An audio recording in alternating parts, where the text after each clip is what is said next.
Jean chapitre 5, lui second. Après cela, il y eut une fête des Juifs, et Uther ben Sophie monta à Jérusalem. Or, à Jérusalem, près de la porte des brebis, il y avait une piscine qui s'appelle en hébreu Beth Heda, et qui a 5 portiques. Sur ces portiques étaient couchés un grand nombre de malades, des aveugles, des boiteux, des paralytiques, qui attendaient le mouvement de l'eau, car un ange descendait de temps en temps dans la piscine et agitait l'eau. Et celui qui descendait le premier après que l'eau avait été agitée était guéri, quelle que fût sa maladie.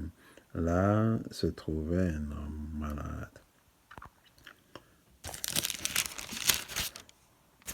depuis 38 ans. Utah ben se fut l'ayant vu coucher et sachant qu'il était déjà malade depuis longtemps, lui dit: Veux-tu être guéri? Le malade lui répondit: Seigneur, je n'ai personne pour me jeter dans la piscine quand l'eau est agitée. Pendant que j'y vais, un autre descend avant moi. Lève-toi, lui dit Utah ben Sophie, toi, et prends ton lit et mange. Aussitôt cet homme fut guéri. Il prit son lit et marcha. C'était un jour de sabbat. Les Juifs dirent donc à celui qui avait été guéri: C'est le sabbat. Il ne t'est pas permis d'emporter ton lit. Il leur répondit: Celui qui m'a guéri m'a dit: Prends ton lit et mange. Ils lui demandèrent: Qui est l'homme qui t'a dit: Prends ton lit et mange? Mais celui qui avait été guéri ne savait pas qui c'était, car Uther ben Sophie avait disparu de la foule qui était en ce lieu. Depuis, Uther ben Sophie le trouva dans le temple et lui dit: Voici, tu as été guéri, ne pêche plus, de peur qu'il ne t'arrive quelque chose de pire. Cet homme s'en alla et annonça aux Juifs que c'était Uther ben Sophie qui l'avait guéri. C'est pourquoi les Juifs poursuivaient Uther ben Sophie et cherchaient à le faire mourir, parce qu'il faisait ces choses le jour du sabbat.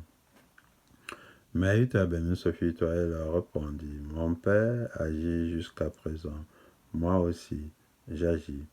À cause de cela, les Juifs cherchaient encore plus à le faire mourir, non seulement parce qu'il violait le sabbat, mais parce qu'il appelait l'Éternel Yahweh son propre Père et se faisant lui-même égal à l'Éternel Yahweh.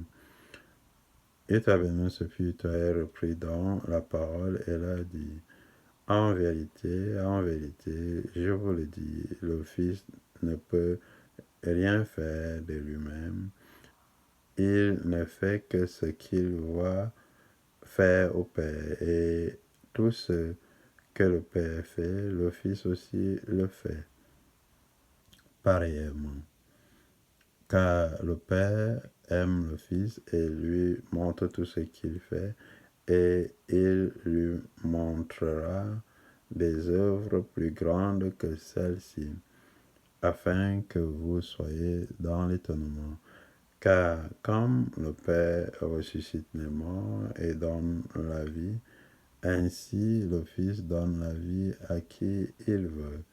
Le Père ne juge personne, mais il a remis tout jugement au Fils, afin que tous honorent le Fils comme ils honorent le Père.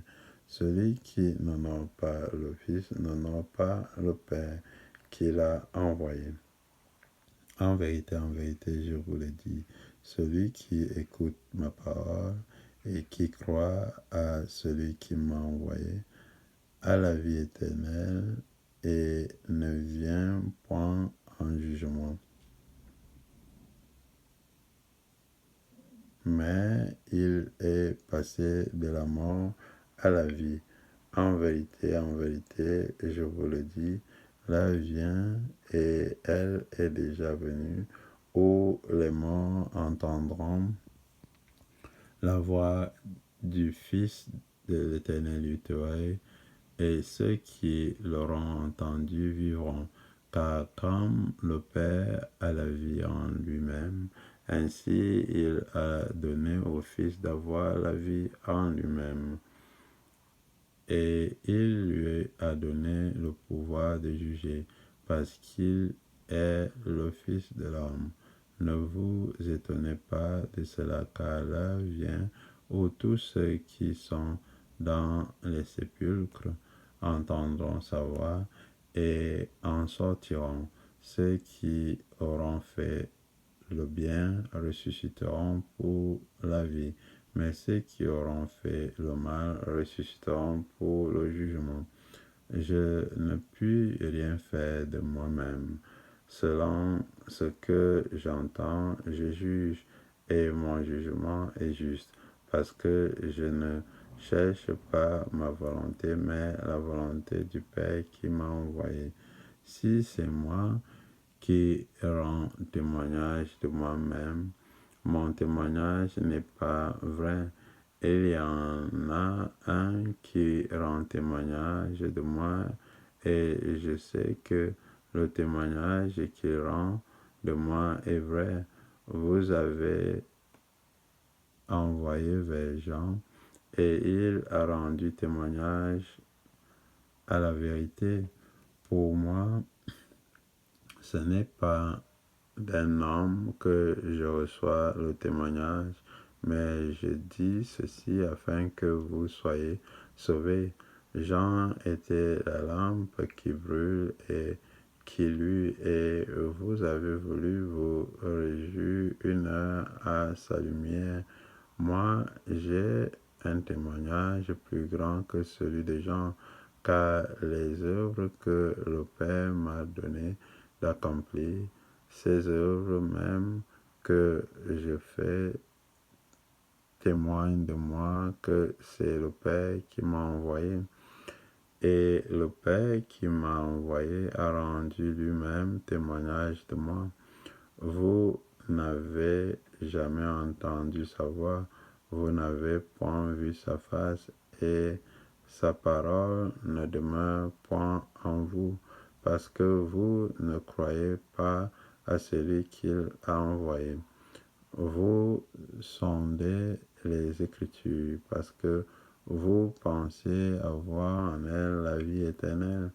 Ce sont elles qui rendent témoignage de moi, et vous ne voulez pas venir à moi pour avoir la vie. Je ne tire pas ma gloire des hommes, mais je sais que vous n'avez point en vous l'amour de l'Éternel. Je suis venu au nom de mon Père, et vous ne me recevez pas. Si un autre vient en son propre nom, vous le recevrez. Comment pouvez-vous croire, vous qui tirez votre gloire les uns des autres, et qui ne cherchez point la gloire qui vient de l'Éternel, et seul?